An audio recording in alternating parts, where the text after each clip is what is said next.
Nous sommes donc de retour dans cette édition du 7 décembre 2023. Merci beaucoup si vous nous rejoignez à l'instant et merci beaucoup pour votre fidélité. Désormais, il est l'heure de retrouver Eric Seban. Bonjour Eric. Bonjour. Bonjour, quel plaisir de vous entendre Eric. Merci beaucoup d'être avec nous ce matin. Vous êtes trader, formateur et coach. Eric, ce matin le DAX, comme l'ensemble des indices actions européens, a ouvert dans le rouge, probablement parce que la production industrielle allemande continue de se contracter et du coup par la force des choses, c'est pas très encourageant. Ceci étant, on peut estimer que cette baisse n'est qu'une pause dans la hausse larvée qui semble être le mouvement que s'octroie le DAX actuellement.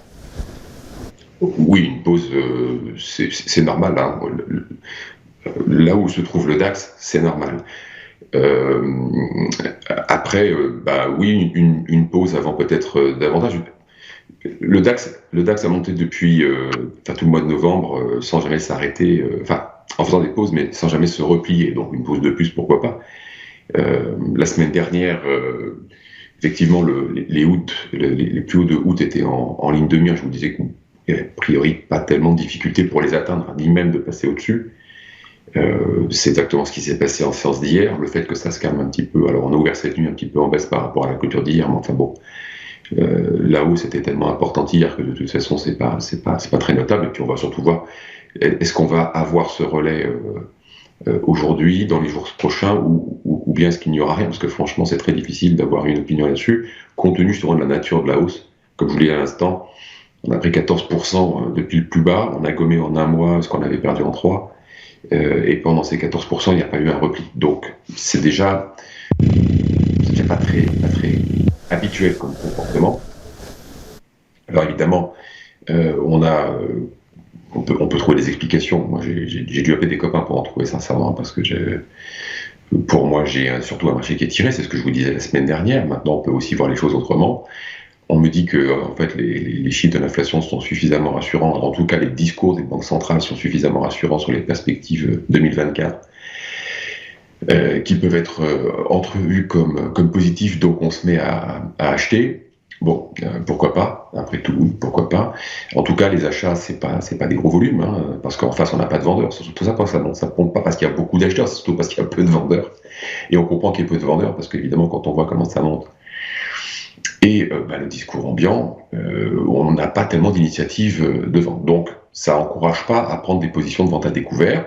Peu de vendeurs, en dehors de ceux qui prennent des gains, peu de vendeurs à découvert, peu d'acheteurs. Bon, voilà, ça continue de monter. Alors, évidemment, ça serait un bon endroit pour vendre sur le plan de chartiste, mais si on tient compte de tout ce contexte, évidemment, on ne va pas avoir beaucoup d'initiatives dans le sens de la baisse. C'est surtout les transactions sur les produits dérivés qui sont les plus importantes, comme d'habitude, mais là, ça s'amplifie beaucoup, les ETF ont un poids vraiment important.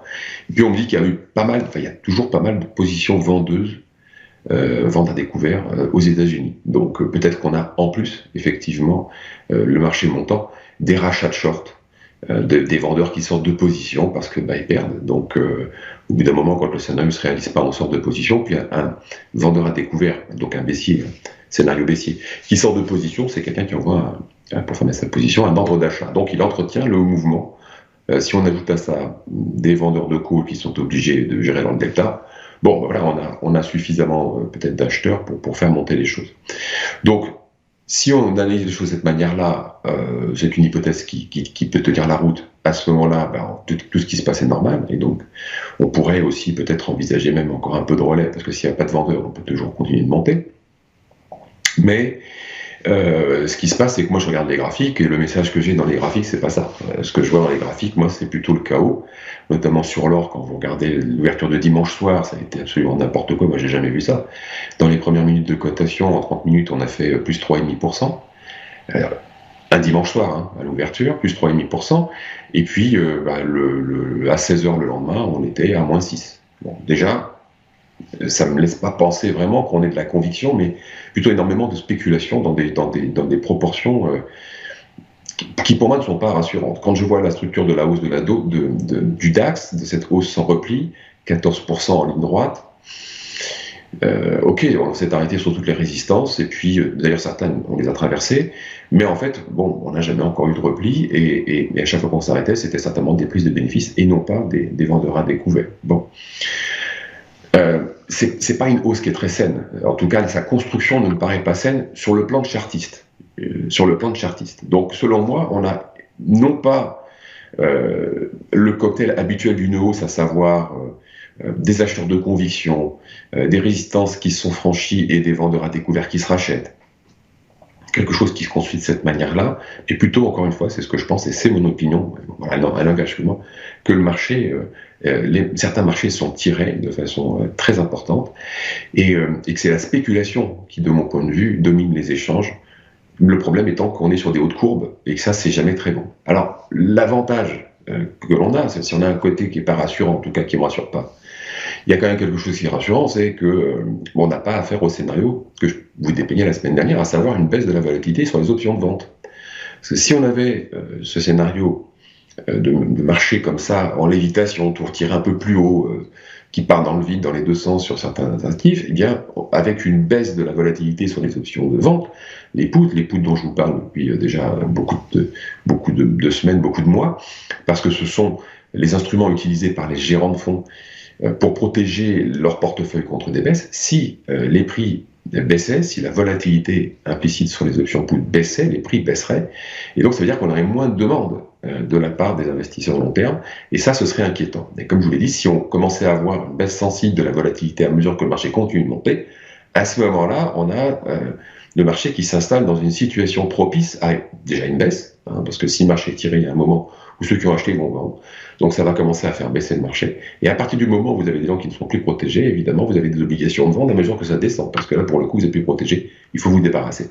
Et là, c'est pas le cas. La bonne nouvelle, c'est ça. C'est qu'en fait, on a un comportement qui n'est pas rassurant, mais en même temps, un comportement de chartiste, et en même temps, des investisseurs long terme, qui sont quand même les gros faiseurs, les pourvoyeurs de volume, qui, eux, ne se mettent pas dans une situation de vulnérabilité. Donc ça veut dire, en fait, que finalement, le marché, à l'instant T, pour le moment, et tant que la volatilité sur les options put ne baisse pas, alors le marché ne peut pas repartir en arrière. Il ne peut pas repartir en arrière parce qu'il n'y a pas parmi les acteurs, parmi les gros acteurs, des obligations de faire, et il n'y en aura pas tant qu'ils resteront protégés. Donc mon scénario dans l'immédiat, c'est essentiellement un tassement de la volatilité intraday, là pour les prochaines semaines, voire même pour le début de l'année, ce qui n'est pas très encourageant pour ceux qui font du trading intraday, parce qu'évidemment ça va manquer un peu d'opportunités si ça ne bouge pas. Peut-être qu'en effet on attend aussi des décisions de banque centrale la semaine prochaine pour peut-être reprendre des initiatives, mais c'est pas tellement la saison, on va plutôt rentrer maintenant dans la fermeture des boucles de la fin de l'année, donc c'est plus le moment des initiatives, et puis l'année 2023 est tellement belle que de toute façon il n'y a pas besoin aujourd'hui de s'énerver, on va attendre janvier pour prendre des initiatives, sauf nouvelles, sauf urgence à gérer, qui peut venir de n'importe où. Toujours pareil, je reste toujours très très prudent, je suis comme les investisseurs long terme, très méfiants, qui se protègent, et donc je vais rester effectivement, en effet, très très prudent en intraday, parce que je n'ai pas, encore une fois, une évolution des cours, je me fie encore qu'au graphique, et à la volatilité, je n'ai pas une évolution qui est rassurante pour le moment, sauf du point de vue de l'absence de vulnérabilité du marché. Il faut surveiller si cette absence de vulnérabilité, si les investisseurs long terme continuent de se protéger ou pas. C'est le sujet le plus important, c'est là où il faut regarder, avoir le critère. Ok, très clair. Écoutez, on suivra tout cela avec attention. Merci beaucoup Eric Seban d'avoir été avec nous. Vous êtes trader, formateur et coach avec nous tous les jeudis matins pour commenter notamment l'évolution et les perspectives de mouvements sur l'indice phare allemand. Merci beaucoup Eric. On marque une pause nous de notre côté. On se retrouve dans un instant avec les Market Movers de Daniel Cohen de Lara. Tout de suite sur TV Finance.